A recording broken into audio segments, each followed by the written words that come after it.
April 18th, 1942. Just 4 months after Pearl Harbor, 80 volunteers, 16 bombers, a mission so dangerous their commanders didn't expect any of them to return. This is the story of the Doolittle Raiders, the men who struck the heart of Japan when the world believed America was broken. In the months after Pearl Harbor, Japan seemed unstoppable. Territory collapsed, morale plummeted. America needed more than a victory. It needed a message. That message came from James Jimmy Doolittle, a pilot so skilled they said he could fly anything with wings. His plan bordered on impossible.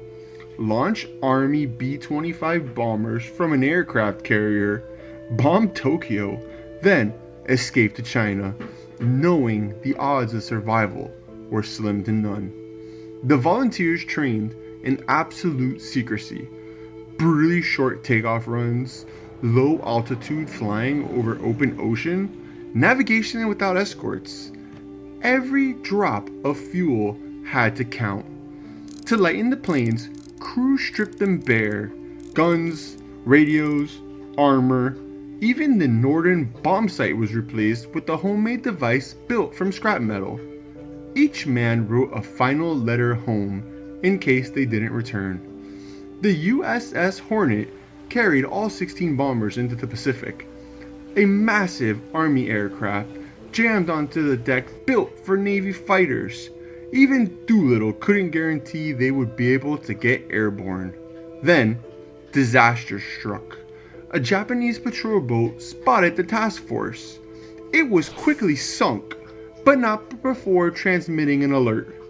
Doolittle had two choices: turn back or launch immediately, nearly 200 miles farther from Japan than initially planned. Retreat meant failure. He didn't hesitate. Launch them all! Through rough seas and a violently pitching deck, each bomber thundered forward, and somehow every single one lifted into the storm. Hours later, the bombers reached Japan. Tokyo, Nagoya, Yokohama, Kobe. Their mission wasn't to cripple industry, it was to shatter an illusion that Japan was beyond America's reach. Bombs fell, sirens wailed, and for the first time in the war, Japan felt vulnerable. Now came the impossible part: escape. The early launch had burned precious fuel. Storms rolled in. Darkness swallowed the horizon. Navigation became guesswork. One by one, the bombers ran dry. Some ditched at sea. Some crash-landed in China. Most crews bailed out into the darkness. A few were captured.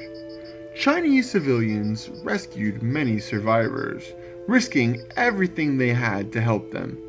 Japan retaliated brutally, killing thousands of Chinese civilians for giving aid to the Americans, a sacrifice history rarely honors. Doolittle believed the mission had failed. All 16 bombers were initially considered lost. Men were missing, and none returned to the USS Hornet. He expected a court-martial in the near hours of the mission. He couldn't have been more wrong. When the news reached of the raid to America, the effect was immediate. Pure electricity. Morale surged. Hope returned. Strategically, it changed everything. Japan pulled elite forces back to defend the homeland, weakening their front lines, just as the US prepared for the Battle of Midway. The raid didn't win the war. However, it was not the intentions. It did accomplish its goal. It shifted the momentum of the war. Doolittle would go on to receive the Medal of Honor. Most of his men survived the very dangerous mission. They would go on to become legends, airmen who flew into the impossible to give their country a reason to believe again. The mission proved America wasn't done fighting. For more incredible World War II stories, subscribe for more legends and lore.